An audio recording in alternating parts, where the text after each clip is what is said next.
발빠른 고용 소식, 꼭 필요한 경제 뉴스, 명쾌하고 알기 쉽게 토크쇼처럼 즐거운 경제 프로그램 고용브리핑 365 많은 시청 바랍니다. 네, 뉴스 속 경제 이슈는 더 쉽고 깊게, 최신 고용 동향은 더 빠르게 전해드리는 고용브리핑 365 시간입니다. 소재영 기자와 함께하겠습니다. 어서 오세요. 안녕하세요. 네, 오늘은 어떤 이슈 준비하셨나요? 네, 지난주 국회에서 아주 중요한 법안이 하나가 통과가 됐습니다. 예. 이 법안에 전 세계가 주목을 했습니다. 어떤 법안일까요? 힌트를 좀 드리자면 예. 휴대전화 안에서 필수적으로 사용할 수밖에 없는 겁니다. 네, 제가 이 국회를 통과하자마자 뉴스를 전했었습니다. 바로 구글 갑질법이죠. 네, 맞습니다. 스마트폰에서 새로운 앱을 이용할 경우에 구글이나 애플 앱마켓에서 원하는 앱을 내려봤죠. 앱 안에서 구매한다고 해서 인앱 구매라고 얘기를 합니다.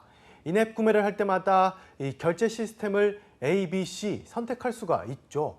그런데 지난해 7월 구글이 갑자기 게임뿐만 아니라 모든 앱을 대상으로 자사의 결제 시스템만 이용하도록 하고 앱 개발자로부터 결제 비용의 30%를 수수료로 받겠다는 계획을 내놨습니다. 예. 이게 바로 논란의 시작점인데 이번 법안으로 이게 힘들어진 겁니다.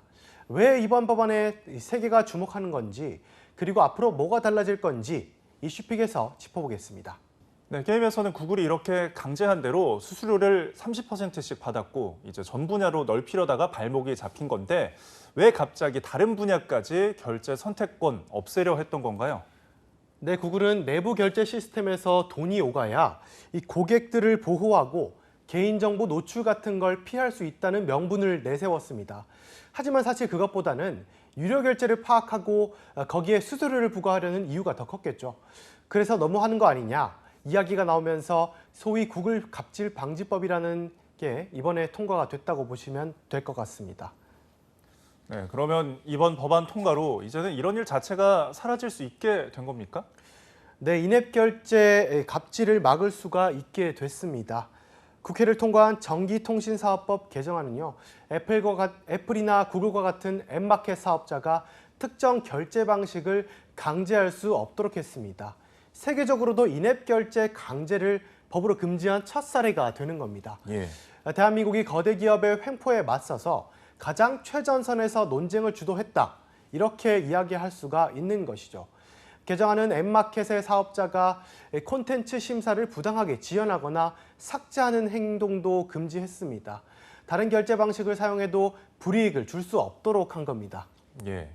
반대로 만약에 이 법안이 통과되지 못했다면 이 소비자 입장에서 받게 될 가장 큰 영향 무엇이 있나요? 네, 이런 법이 없고 구글이 당초 이야기했던 것처럼 모든 것에 30%를 적용하면요.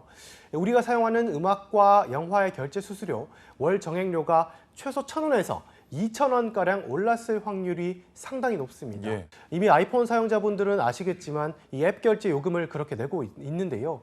예를 들면 유튜브 같은 거 쓰실 때 수수료가 구글에서보다 애플 스토어에서 30~40%가 비쌉니다. 네. 이게 바로 수수료 때문인데요. 구글에서도 이렇게 될 수 있었던 상황인 거죠. 그런데 이번 법안 통과로 소비자는 이런 불이익을 받지 않아도 되게 된 셈입니다. 네. 토종앱 마켓과 콘텐츠 기업들도 환영의 목소리를 내고 있는데요. 구글 갑질 방지법이 국내 기업 성장에는 어떤 기회로 작용할까요? 네, 만약에 이 구글이 인앱 결제를 시행하게 되면 국내 기업의 수수료 부담은 연간 수천억 원 늘어날 수가 있습니다. 예. 한국인터넷기업협회는 웹툰 등 관련 산업 매출도 인앱 결제로 연간 2조 3천억 원가량 줄어들 수 있다고 추정했습니다. 그런데 이런 수수료 부담을 상당 부분 줄일 수 있게 된 것이죠. 이번 법 통과로 플랫폼 기업들은 수수료 갑질은 크게 줄어들 것으로 전망됩니다. 네, 그래서일까요? 이 법과 관련돼서 특히 외신들도 비중 있게 보도하고 있는데요. 관련 업계 관심도 크더라고요. 네, 이 법안이 발의된 나라는 있지만 이 통과된 건 우리나라가 최초이기 때문입니다. 예. 그래서 이 개정안이 통과되고 나서 미국과 프랑스, 독일 같은 각국에서 이 소식을 비중 있게 다뤘는데요. 콘텐츠 개발 기업들도 크게 환영했습니다. 틴더로 유명한 매치그룹은 공정한 앱 생태계를 위한 싸움에서 기념비적 발자취라는 성명을 냈을 정도입니다. 미국과 유럽에서도 우리와 유사한 독점 방지법 마련도 속도가 붙을 것으로 전망했습니다. 네, 앞으로 이 법안이 어떤 영향을 줄지가 기대가 됩니다. 그런데 구글에서 이 개정안대로 진행하기로 했나요? 네, 사실 법이 통과되자마자 이 구글은 입장문을 통해서 이 비즈니스 모델을 유지하면서 법률을 준수하는 방안을 모색하고 있다면서 조만간 관련 내용을 공유하겠다는 뜻을 내놨습니다. 그래서 인앱 결제를 강제하는 방식 말고 다른 방법으로 수수료를 받아가는 건 아닐까 이런 우려의 목소리도 있습니다. 이제 막 개정안이 통과됐으니까 법이 시행된 뒤에 앱 마켓 업체들이 이 규정을 그대로 따를지 법망을 피해갈지는 조금 더 지켜봐야 할 것 같습니다. 네. 그래도 다행인 거는 처음부터 다른 결제 시스템을 막아뒀던 애플 역시 정책 변화를 예고하고 있다고요? 네, 그렇습니다. 애플은 지난 2일 넷플릭스와 스포티파이 등 구독형 콘텐츠 앱 사업자에 한정해서 외부 결제 시스템 사용을 허용하겠다고 밝히면서 한 발 물러선 모양새입니다. 처음으로 앱 내부 결제에 외부 결제로 연결되는 링크를 허용하기로 한 겁니다. 한국이 쏘아올린 제재는 전 세계 규제 당국의 입법화 시도를 앞당길 것으로 보입니다. 네. 자, 오늘의 한컷 이슈 어떤 소식 준비하셨나요? 네, 1인당 25만 원씩 전 국민 90%에게 총 11조 원의 재난지원금이 지급되고 있는데요. 다음 달 29일까지 신청해야 받을 수 있고 올해 말까지 약 넉 달간 쓸 수가 있습니다. 그 전에 다 못 쓰면 남은 금액은 그대로 국고로 회수가 됩니다. 그럼 국민지원금 사용처는 어떻게 찾으면 더 좋을까요? 지도로 한눈에 확인한다면 더 편리하겠죠. 행정안전부가 지방자치단체 243곳, 신용카드사 9곳, 한국간편결제진흥원과 원활한 국민지원금 지급을 위한 업무 협약을 맺었다는데요.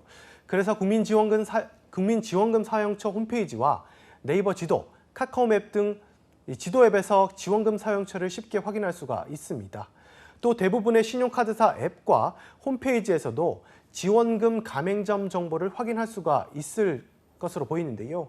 집 근처에 지원금 사용처를 알림 메시지로 보내주거나 고객 위치를 기반으로 주변 지원금 사용처를 지도로 보여주는 서비스를 운영할 계획이라고 합니다.